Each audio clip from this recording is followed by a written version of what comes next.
আমরা এখানে কি লিখেছি 61 ইন্টু 11 61 ইন্টু 11। তো 61 কে আমরা 11 দিয়ে গুণ করব।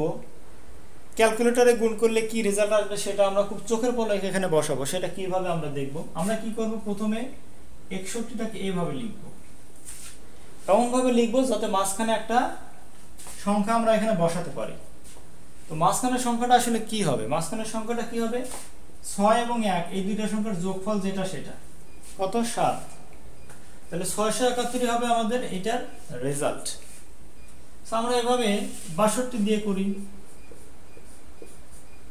6 2 এভাবে ফাঁকা করে লিখব, 6 আর 2 যোগ করলে 8 সেটা লিখে দিব।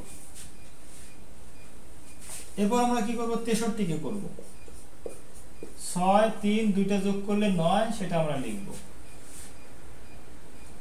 ওকে, এরপরে কি 64 কে আমরা এখানে লিখব।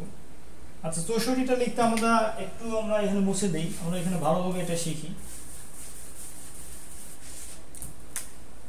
64 ইন্টু 11, তাহলে আমাদের কি হবে, এই 6 আর 4 আমরা এভাবে আলাদা করে লিখব, তার দুইটার যোগফল কত 10, এটাই আমরা লিখে আসতেছি। কিন্তু এটা কিন্তু হবে না, এটা ভুল।